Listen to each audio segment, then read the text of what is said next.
I want to talk about this road trip. Let's talk about Bryan Kohberger and the timing of this road trip.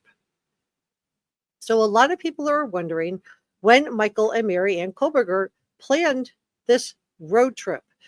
We know that the plane flight was booked after the November 13th. We know now that Bryan Kohberger called his parents' phone line, and he had 3 phone conversations. Allegedly, at least one of those was with his mother. I don't know if all 3 were. And I think that you know, at Michael and Mary Ann Kohberger realized that, remember, this white Hyundai Elantra was all over the news, that America was, looking for this Hyundai Elantra. And I just want to know when the flights were booked for Michael Kohberger to make this journey all the way to Pullman, Washington, and then to drive all the way back with Bryan Kohberger to Albrightsville, Pennsylvania. So Michael Kohberger booked that ticket to fly out to Pullman. It was a multi-leg hop, so not convenient to get there at all. And remember, this family didn't have money. The only hearing that we've seen the Kohbergers at was the one where Bryan Kohberger just pled guilty. Other than that, they didn't have the resources to fly out for the hearings. At least that's what we've been told. So a lot of people are very suspicious about Michael Kohberger and the timing of this, including Steve Gonsalves. So let's look at what Steve Gonsalves has to say about this. Do you have any message for Kohberger's family? Yeah, what do you want? We know when you flew out here. We know. We have your flight records. How are you preparing? Okay, so he's talking about Bryan Kohberger's dad there. We know when you flew out there. We have your flight records. See him today. I'm not going to see him. When you say you know the flight records, what do you mean, Steve? I know when his parents booked their flight. When his father did. So he says he knows when his father booked that flight, the flight where he flew out. So this is really telling that Steve Gonsalves, this was outside the courthouse on the day that Bryan Kohberger pled guilty. What does that mean? You'll find out. Would you like to say something to them? No, I don't care about it. The rest of your family went inside. Is it important for them to be in there today? Yeah, for sure. So let's look at the timing of this, because I think the timing is everything. So let's talk about Bryan Kohberger and this road trip.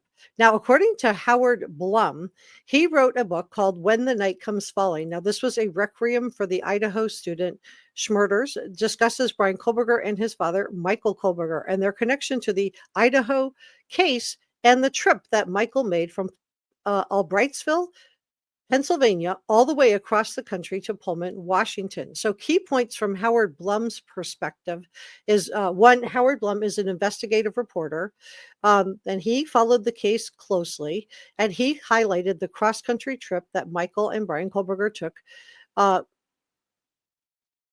And Howard Blum is asserting that Michael Kohberger was becoming increasingly suspicious of his son's involvement in the Idaho crimes while they were traveling on that long road trip from Pullman, Washington, back to Albrightsville, Pennsylvania. But I'm wondering if Michael and Mary Ann Kohberger were suspicious before this, and I'm going to tell you why in just a second. But we know there was this 8 to 9 hour detour taken along this route. We know there was a snowstorm, but still an 8 to 9 hour detour in a car, an older car, seems excessive. Now, Howard Blum is basing his conclusions on interviews with relatives and community members in Pennsylvania. Now, he is suggesting that Michael Kohberger was aware of his son's behavioral issues. Remember, Bryan Kohberger was not just expelled, not just suspended, but literally removed from his high school program for having trouble that was, allegedly related to females. So he was having trouble even in high school. He had to finish high school online.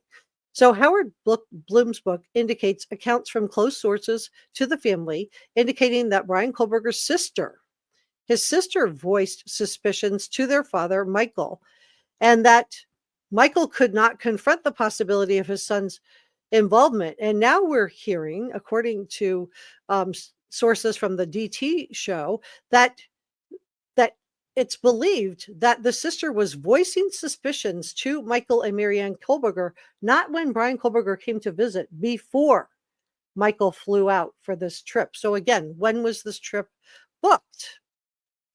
So during the stop, we know that they had 2 traffic stops in Indiana. They were stopped on December 15th of 2022. Now, Bryan Kohberger's attorney stated, this was Jason Labar, this was his original attorney in Pennsylvania, that the road trip was pre-planned. But what was Jason Labar's source on this? Was it Bryan Kohberger? Was it Michael Kohberger? Did he see the flight logs? Because let's look at the timing of all of this. In mid-December, Michael Kohberger flew from Pennsylvania to Washington to meet Bryan. And Bryan was, this supposedly was planned, but Steve Gonsalves doesn't think it was. And I don't think it was. I think it was not pre-planned. So they embarked on a cross-country trip. And it's a 2,000-mile journey. So Bryan Kohberger's father had bragged to the witness about flying across the country to make this cross-country drive with Bryan in the white Hyundai Elantra. Remember, everybody knew at the time that Michael Kohberger headed out on his trip because he left from Philadelphia at 4:50 p.m. on Sunday, December 11th. And my source on this is the DT show.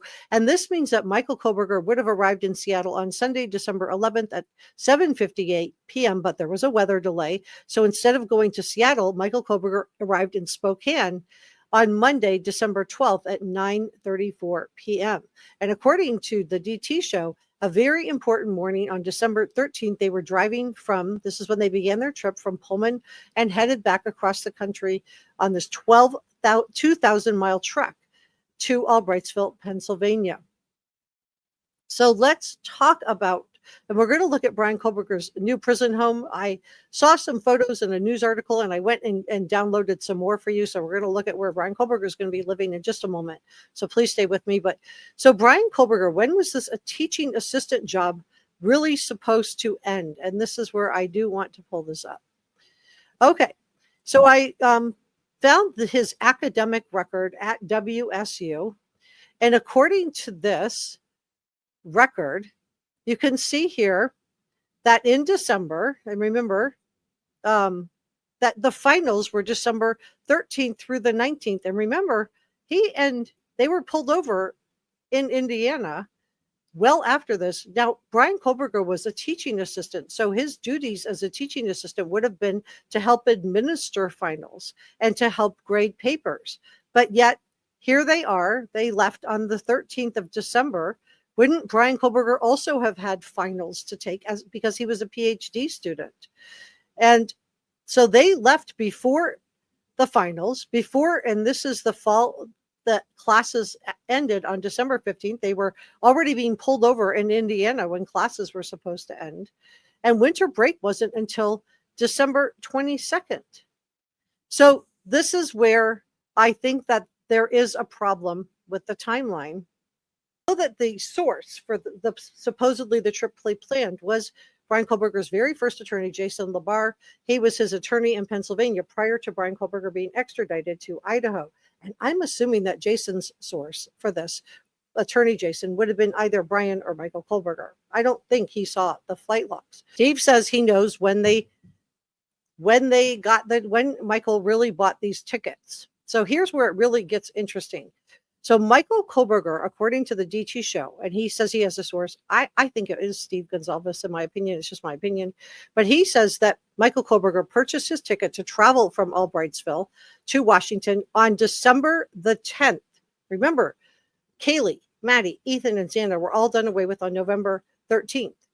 So, and Bryan Kohberger didn't have a break until 11 days later. So he's bought this really at the last minute, December 10th. So not pre-planned. And remember, I just shared with you that the daughter, the sister of Bryan Kohberger, the daughter of Michael and Marianne, that now we're finding out that she was sharing her suspicions about Bryan Kohberger when the alert came out for everybody to be on the lookout for that white Hyundai Elantra. So did Michael Kohberger try to help his son, Bryan Kohberger? Shared with you a couple of weeks ago that BK's termination from WSU was December 19th. So again, they were on the road on December 13th. He had not been terminated by WSU.